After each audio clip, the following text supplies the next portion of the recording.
Hello everyone. Today I'm going to talk about how to avoid getting black-pilled when it comes to marriage and relationships. And I believe this is really important because just like in feminism, how the more radical feminists can get very mad at women who like men and want to marry men, and then they pretend that this whole group of women does not even exist. MGTOW does the same thing, but to men. And then they try to shame men who do want to get married and who are willing to take that risk. Because there is risk involved in marriage and there's risk involved in not getting married. Mainly regretting not getting married.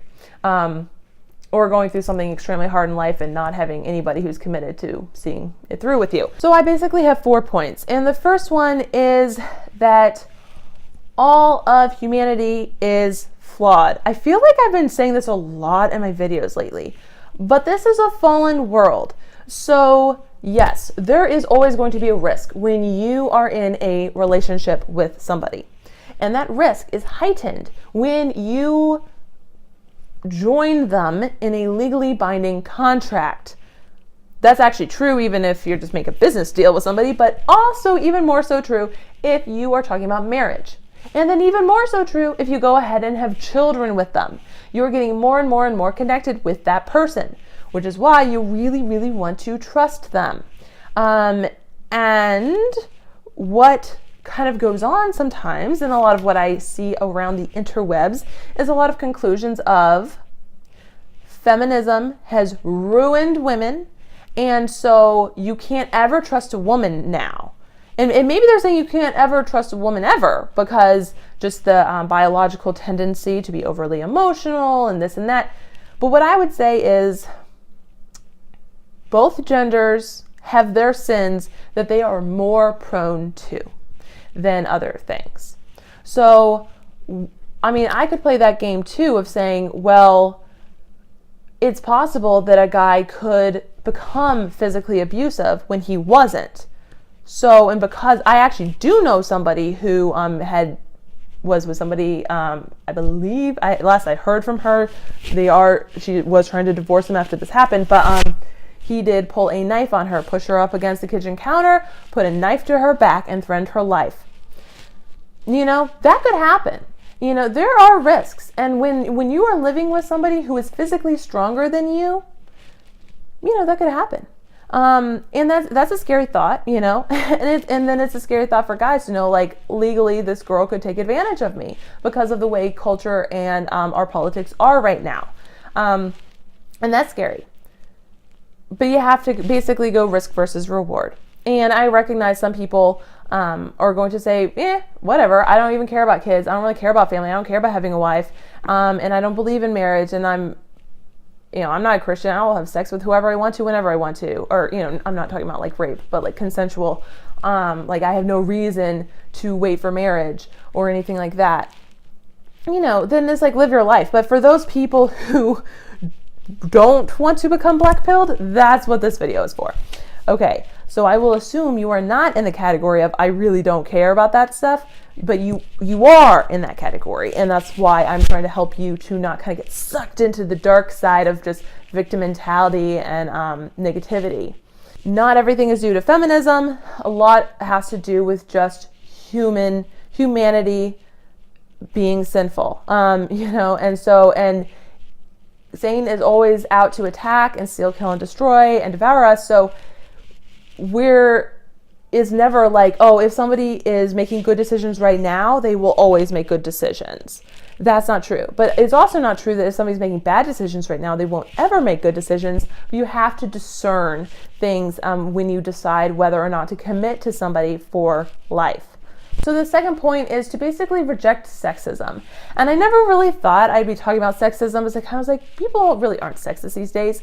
But I would say the MGTOW movement, I would argue, is.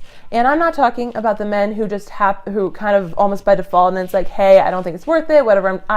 Who are really just like going their own way. I'm talking about the people who are evangelically anti-woman, going around trolling, and they're basically acting like feminists like meninists, and that kind of breed of MGTOW, where it's not about their individual choice and their individual whatever. It's like this movement of anti-woman, can't trust a woman, all women are bad, even if they seem okay. And if I provoke them and then they get mad, then that's just proof that all women are really evil underneath.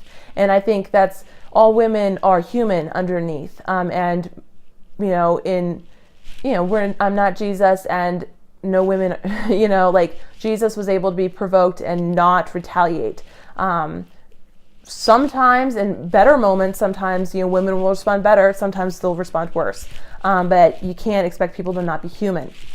But if you remember that, then you can more readily embrace individualism and not hate on a whole gender for the sins of some. And while all of us will sin to some extent, there's also some things that some people do that other people disagree with. So if you survey 1,000 people in a mall in Oklahoma, 1,000 women, and say, do you think it's good for, women to go around to an empty subway and pretend to pour bleach on a guy's crotch? They'd be like, no, like that's weird and horrible.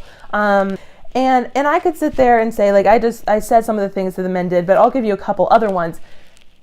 And I don't want, if you're a guy watching, I don't want you to feel bad about being a male because these are things that males have done.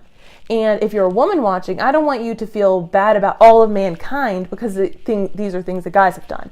These are things that humans have done. So I told you about the knife in the back situation, but I've definitely on blogs and things seen things about guys who just didn't get a job, or just being like not trying to get a job, weren't helping at home or with the kids, just putting everything on their wife. I read a very sad blog, or wasn't a blog post, but it was a comment about a woman whose husband made her put a bag over her head when she was pregnant, when they were having sex, because he was repulsed by her face. And then he continued on with a lot of very cruel language towards her. There's, lots of examples out on the interwebs of guys cheating on women during their pregnancy or right after the pregnancy, which is a very vulnerable time for women. Of course, men have raped women, like that has happened. Not the false allegations, but that has happened and has happened throughout history. Also, a lot of times it is men with molesting women. So a lot of times people were abused by their fathers, and so then that can make it tricky for women to trust men when that has happened. But that doesn't mean that women should hate all men, because some men have done that. And all men, to some extent, are probably going to have moments of not being particularly sensitive, or of not listening well, or of not caring for their family as much as maybe they should be or could be, or all kinds of things, right? Like, we all fall short. And women sometimes will get too emotional or too clingy, or not give the guy enough space, or too naggy, or too controlling, or whatever, right? Like, all of these things happen, but we want to look at the individual and have grace and forgiveness, while also matching up with somebody who you believe you can create a life with. And like the advice I gave before, my dating advice video about marry people for their vices. And so you have to know that at their worst, it's something that you are willing to put up with. But try to remember that you have your baggage too. So, you kind of want to be able to put up with something, but you're going to put them through something too. To reject the false belief that divorce is just random. Like, it's this 50-50 chance, like rolling the dice. Or I've seen people say it's like going through a minefield. It's so stupid to go through a minefield. Well, very interesting statistic. Less than 1% of couples who pray together on a daily basis get divorced. So yes, 50% of people get divorced, which, by the way, 50% stay together. But also less than 1% if you're praying together daily. And I think this really just shows why statistically divorce stats are not really better for Christians. But that's because a lot of people identify as Christians without it really changing their actions or their mindset or anything. And so, but it's like, but this kind of shows, like, if you're devout and you're devout enough to be consistently praying together and you're humbling yourself before God, I mean, it's hard to pray while the Bible talks about, like, if you have anger in your heart, to go work that out before you go. It was talking about, like, bringing a sacrifice, but, like, before you get before God, like, you want to sort that out. And so that does force that to happen. And there's so much power that happens in prayer. So anyway, it's not random. And also, I would say, in my own circle, I was trying to think about this, like, how many people do I know personally who have gotten divorced? Because I know a lot of people who are together. And I think there was 11 people that I came up with that got divorced. And and there's well over 100 people that I know that are still together. And so it's different in different circles. I'm sure in some other circle, you could find somebody who's like, do I know anybody who's still married? But for me, it's like me and my husband, my sister and her husband, his sister and her husband, both of our parents, my parents, well, they're not deceased, but my dad's mom did get divorced, but then his stepmom never divorced. By far the majority of aunts and uncles for both me and my husband are together. So that's just kind of like the family. But then when I think through friends and people I've been in small groups with, I know there was one couple where the guy had been divorced prior to marrying the girl. I have a cousin who got divorced.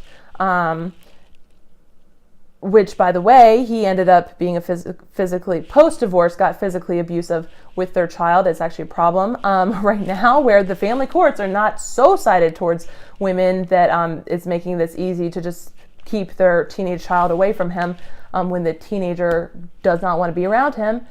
So anyway, that happened, but they got divorced. The knife to the back situation, I think that ended in divorce. I know somebody whose husband ghosted on her and, well, he went back to drugs. So, but that was a situation where there was a lot of lifestyle problems at the beginning. A lot of the divorces that I know the backstory to, I also know the story leading up to the marriage, and in all cases was not a super wise, like, oh, this looks like this should be fantastic, and then it turns into a nightmare. There are red flags. And so basically my premise is that most divorces are foreseeable. And if you are, I'm not saying all, but I am saying most. So this idea of it's just this random minefield, I would just reject that. You can pray together, and then a lot of times what happens is I think one time we did this in a small group where they're talking about, like, love and respect. And it's kind of this cycle. Like, the husband wants to be respected, but the woman has a hard time respecting him if she doesn't feel like he's loving her. And he doesn't want to love her if he doesn't feel respected. So if that gets out of sync, both of them can kind of go in this negative spiral. But then when one decides to go ahead and kind of rise above, that can help turn it around. Of, like, women are divorce happy, and 2/3 of divorces are initiated, I think no fault divorces are initiated by women. Well, what percentage do you think this is just a random divorce? Like, what? I thought we were fantastic. And then she just randomly divorces him. Or how often do you think it's, I didn't think it was that bad, or I would have preferred to not divorce, I preferred status quo. I will say, I do believe that there is truth in that women tend to opt for change and men tend to opt for status quo. And a lot of times that's the problem. So then the woman's like, I can't live like this. Something needs to change. We need to go to counseling. We need to do something. Something needs to change. And the guy's like, well, like, I don't want to go to counseling. Like, can't you just be happy? And she's like, no, I'm not happy. Like, I want something to change. And so he's the one who's more satisfied with status quo, even though he knows things aren't great. And she's the one who wants change. So of course she's the one who more often initiates divorce. And I'm not saying that I'm not advocating for divorce, and I think it is a shame about how I think divorces should be harder and all that, but nevertheless, it's just not accurate to act like women are just so divorce happy. Again, with people that I've known, like, I do know a lot of people who are still together, and there are people who, there's one girl who's been together with the same guy for like years, and he's pretty much been unfaithful the whole time through a variety of different situations being unfaithful. And what was another one? Somebody else who's with, like, he's a functional alcoholic, but still, it's just like a lot of times women will stay with guys in not rosy situations. I actually know somebody whose husband was struck by lightning, which is, this is so crazy, but and his personality changed. So like he was this like great guy, and then he got struck by lightning, survived, but he, you know, was a turn for the worse, and then he started being kind of a hard guy to live with. So, you know, there's a lot of women who do stick through the thick and thin, and who do stay there. Some women who maybe stay longer than they should, even in physical abusive situations. So it's just not accurate to give off this belief that this is just this thing that, you know, all women inside of them are all just divorce happy and wanting to divorce, and it is just a matter of waiting for that time bomb to go off. Again, the same thing could be said for men. You know, I could sit there and say, well, all men are, you know, inevitably going to just try to trade you in for a younger model when you get older. I mean, is there to some extent maybe that temptation? Sure. Like I said, we all fall short. Like, we all have the potential for evil. We all have the potential for bad and for bad decisions, or selfish decisions. Like, we are selfish by nature. This should not be surprising, and it's not feminists' fault for that. So that is my take on this, to help people who do not want to be black-pilled. And I know that this message is in general like pretty negative, but I guess I just want to point out all of the ways that I believe MGTOW in particular really goes off the handle, where they become very extreme, and I believe really, really, really mirrors feminism. And it's a dangerous place that ultimately I don't believe does serve men well. And my encouragement to men would be, if they don't, you know, want to get married and they say, I do want to just steer clear because I'm concerned about the legal ramifications and I don't think a prenup would help me and whatever, then go like live your life. You know what I mean? Like, live your life. Go travel, go get cars or boats or whatever the heck you feel like. But why spend time like trolling on the internet and just hating on all women, you know, and hating on women? I mean, I've seen people attack women that are like men's rights advocates, and it's like, they're just trying to trick us. They just want them to come back to marry them. Like what, you think like married women are interested in some rando mean troll on the internet, like to marry them? You know, like, is that really what you think the most likely situation is? Or do you think that maybe it's possible that a mother does love her son and is concerned for his future?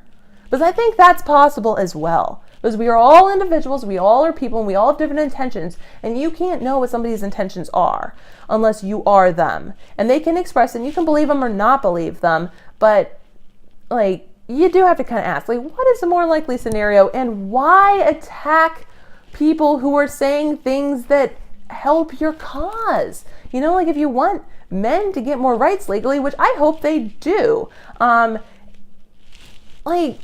why attack women who are fighting for that? Why attack women who are trying to encourage women to not embrace the feminist victim mentality? I'll be honest, like, I am a smaller person than I wish I was, and I am more sensitive than I wish I was, and this is why this is my last video, or probably, who knows, maybe I will end up making another video at some point, but I think in 2019, I just want to move on, probably to something else, or maybe not do anything on social media for a while, but because I just feel really sick of it, and it's like, I was like ready to be attacked by feminists, you know, it's like I kind of saw that, but it's frustrating, and I feel like being in the political right isn't a great place for women, and it's not just MGTOW. I do think that there is an unhealthy amount of conversation around how pervasive feminism has been, and I do believe it has been helpful in that, like, I've been trying to point out the things that are a little bit more subconscious, and the things that is a little bit more relevant to not radical feminists, but just everyday women, and how they can become better wives by kind of identifying this. And I think it's very helpful to become red-pilled, so you don't, you know, support bad ideas and bad things, and everything like that.